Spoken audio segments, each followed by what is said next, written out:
ಜೇನುನೊಣಗಳು ತಮ್ಮ ರಾಣಿಯನ್ನು ಹೇಗೆ ಆಯ್ಕೆ ಮಾಡುತ್ತವೆ ಗೊತ್ತಾ? ಒಂದು ಗುಂಪಿನಲ್ಲಿ ಹೊಸದಾಗಿ ಹುಟ್ಟಿದ ರಾಣಿ ಜೇನು ಏನಾಗುತ್ತದೆ? ಇಲ್ಲಿ ರಾಜ ಜೇನಿಗೆ ಇರುವ ಕೆಲಸ ಎಂತದ್ದು ಗೊತ್ತಾ? ಸ್ನೇಹಿತರೆ, ಈ ಜೇನುನೊಣ ಪ್ರಪಂಚದ ಅಪಾಯಕಾರಿ ಕೀಟಗಳಲ್ಲಿ ಒಂದು. ಇವುಗಳು ಎಷ್ಟು ಅಪಾಯಕಾರಿಯಾಗಿವೆಯೋ ಅಷ್ಟೇ ಶ್ರಮಜೀವಿಗಳು ಕೂಡ ಹೌದು.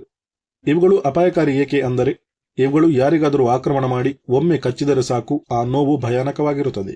ಇನ್ನು ಇವುಗಳು ಶ್ರಮಜೀವಿ ಏಕೆ ಅಂದರೆ, ಎಲ್ಲರಿಗೂ ಗೊತ್ತಿರುವ ಹಾಗೆ ಜೇನುನೊಣಗಳು ಸ್ವಾದಿಷ್ಟವಾದ ರುಚಿಕರವಾದ ಜೇನುತುಪ್ಪವನ್ನು ತಯಾರಿಸುತ್ತವೆ. ಅದಕ್ಕಾಗಿ ಇವುಗಳನ್ನು ಶ್ರಮಜೀವಿ ಅಂತ ಹೇಳಬಹುದು. ಜೇನುನೊಣಗಳು ವಿವಿಧ ಪ್ರಕಾರದ ಹೂವಿನ ಮಕರಂದವನ್ನು ಹೀರಿ ಸ್ವಾದಿಷ್ಟವಾದ ಜೇನುತುಪ್ಪವನ್ನು ಶೇಖರಿಸುವಲ್ಲಿ ಸಕ್ಷಮ್ಯವಾಗಿವೆ. ಇವುಗಳ ಒಂದು ಗೂಡಿನಲ್ಲಿ ಸುಮಾರು 20,000ದಿಂದ 50,000 ಜೇನುನೊಣಗಳು ಇರುತ್ತವೆ. ಇದರಲ್ಲಿ ಕೇವಲ 500ರಿಂದ 600 ಮಾತ್ರ ಗಂಡು ನೊಣಗಳು ಇರುತ್ತವೆ. ಇನ್ನು ಇವುಗಳ ಗೂಡಿನಲ್ಲಿ ಕೇವಲ ಒಂದೇ ಒಂದು ರಾಣಿ ಜೇನು ಇರುತ್ತದೆ. ರಾಣಿ ಜೇನು ಗಾತ್ರದಲ್ಲಿ ದೊಡ್ಡದಾಗಿದ್ದು ಬಲಿಷ್ಠವಾಗಿರುತ್ತದೆ. ಇದೇ ಕಾರಣದಿಂದ ಉಳಿದ ಎಲ್ಲಾ ನೊಣಗಳ ಮೇಲೆ ಇದು ಆಡಳಿತ ನಡೆಸುತ್ತದೆ. ಗಂಡು ಜೇನುಗಳನ್ನು ಮತ್ತು ರಾಣಿ ಜೇನನ್ನು ಬಿಟ್ಟು ಉಳಿದ ಎಲ್ಲಾ ಹೆಣ್ಣು ಜೇನುಗಳು ಆ ಗುಂಪಿನ ಶ್ರಮಿಕ ಜೇನುನೊಣಗಳಾಗಿರುತ್ತವೆ. ಇವುಗಳು ರಾಣಿಯ ಆದೇಶವನ್ನು ಚಾಚು ತಪ್ಪದೆ ಪಾಲಿಸುತ್ತವೆ. ಇನ್ನು ಜೇನುನೊಣದ ಜನನ ಹೇಗೆ ಆಗುತ್ತದೆ, ಈ ಗುಂಪಿನಲ್ಲಿ ಹುಟ್ಟಿದ ಬೇರೆ ರಾಣಿ ಜೇನುಗಳು ಏನಾಗುತ್ತವೆ ಹಾಗೂ ಇನ್ನೂ ಅನೇಕ ಜೇನಿನ ರೋಚಕ ಸಂಗತಿಗಳನ್ನು ತಿಳಿಯಲು ಈ ವಿಡಿಯೋವನ್ನು ಪೂರ್ತಿಯಾಗಿ ನೋಡಿ. ಮಾಹಿತಿ ಇಷ್ಟ ಆದರೆ ದಯವಿಟ್ಟು ವಿಡಿಯೋ ಲೈಕ್ ಮಾಡಿ ಹಾಗೂ ಶೇರ್ ಮಾಡಿ. ಜೊತೆಗೆ ಈ ವಿಡಿಯೋ ಬಗ್ಗೆ ನಿಮ್ಮ ಅಭಿಪ್ರಾಯವನ್ನು ಕಮೆಂಟ್ ಮಾಡಿ ತಿಳಿಸಿ. ಮೊದಲಿಗೆ ಹೆಣ್ಣು ಮತ್ತು ಗಂಡು ಜೇನುಗಳು ಸಂತಾನೋತ್ಪತ್ತಿ ಕ್ರಿಯೆಯಲ್ಲಿ ಪಾಲ್ಗೊಳ್ಳುತ್ತವೆ. ಇವುಗಳ ಈ ಮಿಲನ ಕ್ರಿಯೆ ಕೆಲವು ನಿಮಿಷಗಳವರೆಗೆ ನಡೆಯುತ್ತದೆ. ಸಂತಾನೋತ್ಪತ್ತಿ ಕ್ರಿಯೆ ಪೂರ್ತಿಯಾದ ಕೆಲವೇ ದಿನಗಳಲ್ಲಿ ರಾಣಿ ಜೇನು ಮೊಟ್ಟೆ ಇಡಲು ಪ್ರಾರಂಭಿಸುತ್ತದೆ. ರಾಣಿ ಜೇನು ಒಂದೇ ಬಾರಿ ಸುಮಾರು 2,000ದಿಂದ 3,000 ಮೊಟ್ಟೆ ಇಡುವಂತಹ ಸಾಮರ್ಥ್ಯವನ್ನು ಹೊಂದಿದೆ. ರಾಣಿ ಜೇನು ಗೂಡಿನ ಒಂದೊಂದು ಸೆಲ್ಸ್ಗಳಲ್ಲಿ ಒಂದೊಂದು ಮೊಟ್ಟೆಯನ್ನು ಇಡುತ್ತದೆ. ಆ ಮೊಟ್ಟೆಗಳನ್ನು ಪಾಲನೆ ಮಾಡುವ ಕೆಲಸ ಶ್ರಮಿಕ ಜೇನುಗಳದ್ದಾಗಿರುತ್ತದೆ. ಇನ್ನು ಈ ಮೊಟ್ಟೆಗಳಲ್ಲೂ ಕೂಡ ಒಂದು ಪ್ರಮುಖವಾದ ಅಂಶ ಅಡಗಿರುತ್ತದೆ. ಅಸಲಿಗೆ ರಾಣಿ ಜೇನು 2 ರೀತಿಯ ಮೊಟ್ಟೆಗಳನ್ನು ಇಡುತ್ತದೆ. ಅದರಲ್ಲಿ ಒಂದು ಫರ್ಟಿಲೈಸ್ಡ್, ಮತ್ತೊಂದು ಅನ್ಫರ್ಟಿಲೈಸ್ಡ್. ಹೀಗೆ 2 ರೀತಿಯ ಮೊಟ್ಟೆಗಳನ್ನು ರಾಣಿ ಜೇನು ಇಡುತ್ತದೆ. ಇದರಲ್ಲಿ ಫರ್ಟಿಲೈಸ್ಡ್ ಮೊಟ್ಟೆ ಅಂದರೆ ಈ ಮೊಟ್ಟೆಗಳಲ್ಲಿ ಕೇವಲ ರಾಣಿ ಜೇನು ಮತ್ತು ಹೆಣ್ಣು ಶ್ರಮಿಕ ಜೇನುಗಳು ಹುಟ್ಟಿಕೊಳ್ಳುತ್ತವೆ. ಯಾವ ಹೆಣ್ಣು ಜೇನು ಸಂತಾನೋತ್ಪತ್ತಿ ಮಾಡುವ ಸಾಮರ್ಥ್ಯವನ್ನು ಹೊಂದಿರುತ್ತದೆ, ಅಂದರೆ ಯಾವ ಹೆಣ್ಣು ಜೇನು ಮೊಟ್ಟೆ ಇಡಲು ಶಕ್ತವಾಗಿರುತ್ತದೆ, ಅದು ರಾಣಿ ಜೇನಾಗುತ್ತದೆ. ಹಾಗೆ ಯಾವ ಜೇನುಗಳು ಸಂತಾನೋತ್ಪತ್ತಿ ಮಾಡಲು ಶಕ್ತವಾಗಿರುವುದಿಲ್ಲ, ಅವುಗಳು ಶ್ರಮಿಕ ಜೇನುಗಳಾಗಿರುತ್ತವೆ. ಇನ್ನು ಈ ಅನ್ಫರ್ಟಿಲೈಸ್ಡ್ ಮೊಟ್ಟೆಯಿಂದ ಕೇವಲ ಗಂಡು ಜೇನುಗಳ ಜನನವಾಗುತ್ತದೆ. ಇವುಗಳನ್ನು ಡ್ರೋನ್ ಎಂದು ಕೂಡ ಕರೆಯುತ್ತಾರೆ. ವೀಕ್ಷಕರೇ, ಸಾಮಾನ್ಯವಾಗಿ ರಾಣಿ ಜೇನು ಮೊಟ್ಟೆ ಇಟ್ಟ ನಂತರ ಆ ಮೊಟ್ಟೆ 3 ದಿನದಲ್ಲಿ ಲಾರ್ವಾ ಆಗಿ ಬದಲಾಗುತ್ತದೆ. ಆ ಸಮಯದಲ್ಲಿ ಶ್ರಮಿಕ ಜೇನುಗಳು ಆ ಲಾರ್ವಾಗಳಿಗೆ ವಿಶೇಷವಾದ ಜೆಲ್ಲಿಯಂತಹ ಆಹಾರವನ್ನು ತಿನ್ನಿಸಲು ಪ್ರಾರಂಭಿಸುತ್ತವೆ. ಇದರಿಂದ ಆ ಲಾರ್ವಾ ಅತಿ ವೇಗವಾಗಿ ಬೆಳವಣಿಗೆಯಾಗುತ್ತದೆ. ಈ ವಿಶೇಷ ಜೆಲ್ಲಿಯನ್ನು ಕೂಡ ಜೇನುತುಪ್ಪದ ರೀತಿಯೇ ತಯಾರಿಸಲಾಗುತ್ತದೆ. ಆದರೆ ಕೇವಲ ಇದರಲ್ಲಿ ಕೆಲವೊಂದು ಹೂವಿನ ವ್ಯತ್ಯಾಸವಿರುತ್ತದಷ್ಟೇ. ಹೀಗೆ ತಿನ್ನಿಸಿದ ಆಹಾರದಿಂದ ಆ ಲಾರ್ವಾಗಳಲ್ಲಿ ಯಾವುದು ರಾಣಿ ಜೇನಾಗುತ್ತದೆ, ಯಾವುದು ಗಂಡು ಜೇನಾಗುತ್ತದೆ ಮತ್ತು ಯಾವುದು ಶ್ರಮಿಕ ಜೇನಾಗುತ್ತದೆ ಎಂದು ಶ್ರಮಿಕ ಜೇನುಗಳಿಗೆ ತಿಳಿಯುತ್ತದೆ. ಈ ರೀತಿ ತಿಳಿದ ನಂತರ ಕೇವಲ ರಾಣಿ ಜೇನಿನ ಲಾರ್ವಾಗಳಿಗೆ ಮಾತ್ರ ವಿಶೇಷವಾದ ಜೆಲ್ಲಿಯನ್ನು ತಿನ್ನಿಸಲಾಗುತ್ತದೆ. ಏಕೆಂದರೆ ಆ ರಾಣಿ ಜೇನು ವೇಗವಾಗಿ ಬೆಳೆಯಬೇಕೆಂದು ಹೀಗೆ ಮಾಡಲಾಗುತ್ತದೆ. ಉಳಿದ ಹೆಣ್ಣು ಶ್ರಮಿಕ ನೊಣಗಳಿಗೆ ಮತ್ತು ಗಂಡು ನೊಣಗಳಿಗೆ ಶ್ರಮಿಕ ನೊಣಗಳು ತಮ್ಮ ಜೇನುತುಪ್ಪವನ್ನೇ ಆಹಾರವನ್ನಾಗಿ ನೀಡುತ್ತವೆ.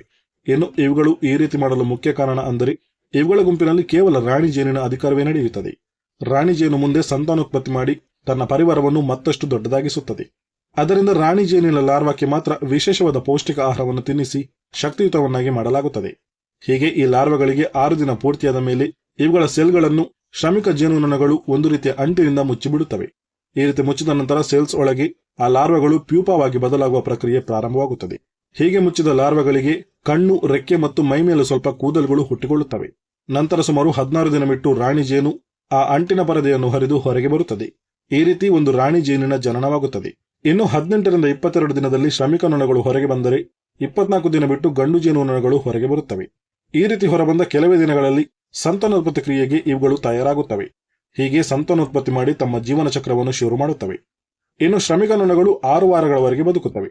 ಆ ಸಮಯದಲ್ಲಿ ಇವುಗಳು ರಾಣಿಯ ಮೊಟ್ಟೆಯ ಲಾಲನೆ ಪಾಲನೆ ಮಾಡುವಂತಹ ಕೆಲಸ, ಗೂಡಿನ ನಿರ್ಮಾಣ, ಜೇನುತುಪ್ಪದ ಸಂಗ್ರಹಣೆ ಮತ್ತು ಜೇನುಗೂಡನ್ನು ರಕ್ಷಣೆ ಮಾಡುವಂತಹ ಎಲ್ಲಾ ಕೆಲಸಗಳನ್ನು ಮಾಡುತ್ತವೆ. ಗಂಡು ಜೇನುಗಳು 20 ವಾರಗಳವರೆಗೆ ಬದುಕುವಂತಹ ಸಾಮರ್ಥ್ಯವನ್ನು ಹೊಂದಿವೆ. ಇವುಗಳ ಪ್ರಮುಖ ಕೆಲಸ ಕೇವಲ ರಾಣಿ ಜೇನಿನ ಜೊತೆಯಲ್ಲಿ ಸಂತಾನೋತ್ಪತ್ತಿ ಕ್ರಿಯೆಯಲ್ಲಿ ಪಾಲ್ಗೊಳ್ಳುವುದಷ್ಟೇ.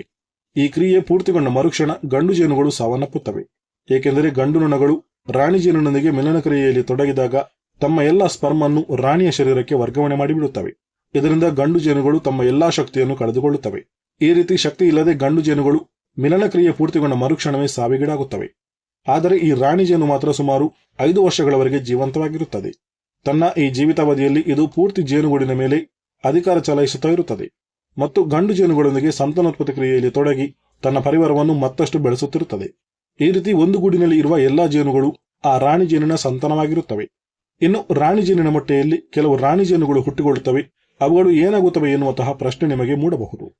ಸ್ನೇಹಿತರೆ, ಒಂದು ಜೇನುಗೂಡಿನಲ್ಲಿ ಕೇವಲ ಒಂದೇ ಒಂದು ರಾಣಿ ಜೇನು ಇರಲು ಸಾಧ್ಯ. ಅದರಿಂದ ಆ ಗೂಡಿನಲ್ಲಿ ಹುಟ್ಟಿದ ಬೇರೆ ರಾಣಿ ಜೇನುಗಳು ಒಂದೊಂದಾಗಿ ಆ ಗೂಡನ್ನು ಬಿಟ್ಟು ಹೋಗುತ್ತವೆ. ಈ ರೀತಿ ರಾಣಿ ಜೇನುಗಳು ಗೂಡು ಬಿಟ್ಟು ಹೋಗುವಾಗ ಕೆಲವೊಂದು ಗಂಡು ನೊಣಗಳು ಮತ್ತು ಶ್ರಮಿಕ ನೊಣಗಳು ಕೂಡ ಅವುಗಳ ಜೊತೆಗೆ ಸಾಗುತ್ತವೆ. ನಂತರ ಇವುಗಳು ಎಲ್ಲಾದರೂ ದೂರ ಹೋಗಿ ಒಂದು ಹೊಸ ಗೂಡನ್ನು ಕಟ್ಟಿಕೊಂಡು ತಮ್ಮದೇ ಆದ ಪರಿವಾರವನ್ನು ಬೆಳೆಸುತ್ತವೆ. ಇನ್ನು ಪೂರ್ತಿ ಪ್ರಪಂಚದಲ್ಲಿ ಸುಮಾರು 20,000 ಪ್ರಜಾತಿಯ ಜೇನುಗಳಿದ್ದು ಇದರಲ್ಲಿ ಕೇವಲ 4 ಪ್ರಜಾತಿಯ ನೊಣಗಳು ಮಾತ್ರ ಜೇನನ್ನು ಸಂಗ್ರಹಿಸುತ್ತವೆ. ವೀಕ್ಷಕರೇ, ಸಾಮಾನ್ಯವಾಗಿ ಜೇನುಗಳಿಗೆ 2 ಹೊಟ್ಟೆಗಳು ಇರುತ್ತವೆ. ಒಂದು ಹೊಟ್ಟೆ ಅವುಗಳು ತಿನ್ನುವಂತಹ ಆಹಾರಕ್ಕಾದರೆ ಮತ್ತೊಂದು ಹೊಟ್ಟೆಯಲ್ಲಿ ಹೂವಿನ ರಸವನ್ನು ಶೇಖರಣೆ ಮಾಡುತ್ತವೆ. ಒಂದು ಜೇನುನೊಣ 1 ಸೆಕೆಂಡಿಗೆ 200 ಬಾರಿ ತನ್ನ ರೆಕ್ಕೆಯನ್ನು ಬಡಿಯುತ್ತದೆ. ಈ ಜೇನುಗಳು 24 ಕಿಲೋಮೀಟರ್ ದೂರವನ್ನು ಒಂದೇ ಗಂಟೆಯಲ್ಲಿ ತಲುಪುವಂತಹ ಸಾಮರ್ಥ್ಯವನ್ನು ಕೂಡ ಹೊಂದಿವೆ.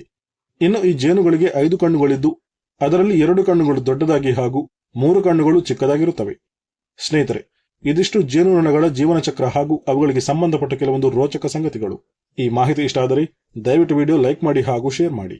ಜೊತೆಗೆ ನಿಮಗೂ ಕೂಡ ಜೇನುಗಳ ಈ ರೀತಿಯ ಮಾಹಿತಿ ತಿಳಿದಿದ್ದರೆ ಕಮೆಂಟ್ ಮಾಡಿ ತಿಳಿಸಿ. ಮುಂದಿನ ವಿಡಿಯೋ ಮೂಲಕ ಮತ್ತೆ ಸಿಗುವ.